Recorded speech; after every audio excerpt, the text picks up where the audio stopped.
Hi friends, రీసెంట్గా social మీడియాలో ఒక మ్యాప్ వైరల్ అవుతుంది. అది చూడగానే అందరికీ జస్ట్ ఏ జనరేట్ చేసిన ఇమేజ్ అనే థాట్ వస్తుంది కదా. కానీ దాని వెనుకున్న పొలిటికల్ ప్లాన్ అండ్ స్ట్రాటజీ ఎంత ఉందో తెలుసా? చెప్తా వినండి. మనం అనుకున్నట్టు ఈ ఇమేజ్ ఏ జనరేటెడ్ ఇమేజే, కానీ ఎవరు ఫస్ట్ పోస్ట్ చేశారో ఎవరికి క్లియర్గా తెలియదు. యూజువల్లీ ఇలాంటివి మీమ్ పేజెస్ నుండి స్టార్ట్ అవుతాయి. కానీ పాలిటిక్స్లో అందరూ ఒక స్ట్రాటజీ ఫాలో అవుతారు. ఫస్ట్ ఐడియాని స్లోగా ఏదో విధంగా జనాల్లోకి పంపిస్తారు, లైక్ సోషల్ మీడియాలో కానీ మౌత్ టాక్తో కానీ. జనాల రియాక్షన్ ఏంటో చూస్తారు. ఒకవేళ ఐడియాకి పాజిటివ్ రెస్పాన్స్ వస్తే ఎలా ఇంప్లిమెంట్ చేయాలో చూస్తారు. అదే ఐడియాకి నెగిటివ్ రెస్పాన్స్ వస్తే రూమర్స్ అని కొట్టిపారేస్తారు. ఇప్పుడు అమెరికా ఫాలో అవుతుంది కూడా సేమ్ స్ట్రాటజీనే. ఇక్కడ స్టోరీలో ట్విస్ట్ ఏంటో తెలుసా? ఈ మ్యాప్ వైరల్ అయిన తర్వాత మన తాత డొనాల్డ్ ట్రంప్ అదే ఐడియాని డైరెక్ట్గా తన ఎక్స్ అకౌంట్లో పోస్ట్ చేశాడు. ఏమనంటే కెనడా మరియు గ్రీన్లాండ్ని యుఎస్లో పార్ట్ లాగా చూపించే ఇమేజ్. ఇదిగో స్క్రీన్ మీద కనిపిస్తుంది చూసారా, అదే.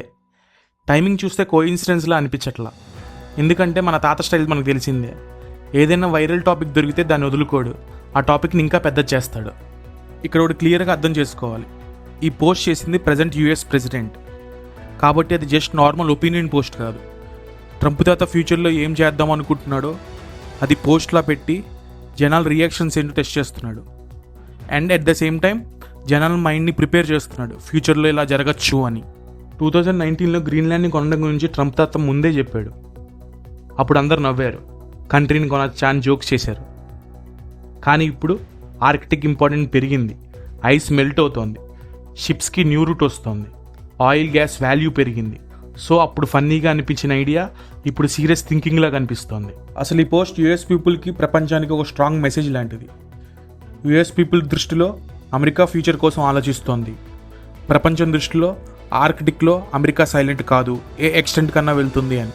ఇలాంటి పిక్చర్ ఒక పవర్ఫుల్ కంట్రీ లీడర్ పెట్టాడంటే అది కెనడా మరియు గ్రీన్లాండ్ లీడర్స్ లైట్గా తీసుకోరు. స్లోగా డిస్కషన్ స్టార్ట్ అవుతాయి లీడర్స్ మధ్యలో. ఆల్రెడీ ఆర్కిటిక్లో రష్యా ముందు ఉంది, మిలిటరీ బేసెస్ ఉన్నాయి. ఇంకో సైడ్ నుంచి ఆర్కిటిక్ ప్రాజెక్ట్స్లో చైనా ఇన్వెస్ట్ చేస్తోంది. సింపుల్గా చెప్పాలంటే యుఎస్తో కంపేర్ చేసుకుంటే ఆర్కిటిక్లో రష్యా అండ్ చైనా పవర్ కొంచెం పెరిగింది. అలా అని యుఎస్కి పవర్ లేదని కాదు. యుఎస్ మిలిటరీ బేసెస్ కూడా ఆర్కిటిక్ రీజియన్లో ఉన్నాయి, కానీ లేట్గా రియలైజ్ అయింది. అందుకే ఇప్పుడు ఈ సోషల్ మీడియా అకౌంట్స్లో ఇమేజెస్ పెడుతూ ఆర్కిటిక్ విషయంలో అమెరికా తగ్గేదే లేదని ప్రపంచానికి చెప్తోంది. ఎందుకంటే social media easy access, global reach ఉంటుంది, cheap and fast. Reactions test చేసి నెక్స్ట్ స్టెప్ డెసిషన్ తీసుకుంటాడు. మీరు అనుకోవచ్చు ఇమేజెస్ పెట్టినంత మాత్రాన అన్నీ అయిపోతాయా అని. అవ్వవు, కానీ జనాల మైండ్లో అమెరికా బార్డర్స్ని మార్చేస్తుంది. ఒకవేళ ఫ్యూచర్లో అమెరికా ఏం చేసైనా గ్రీన్లాండ్ తీసుకుందాం అని రియల్ డెసిషన్ తీసుకుంటే పబ్లిక్లో అంత ఇంపాక్ట్ ఉండదు. ఎందుకంటే ఆల్రెడీ తెలిసిన విషయమేగా, పాస్ట్లో చెప్పేశాడుగా అనిపిస్తుంది. ఇంపాక్ట్ తగ్గిపోతుంది.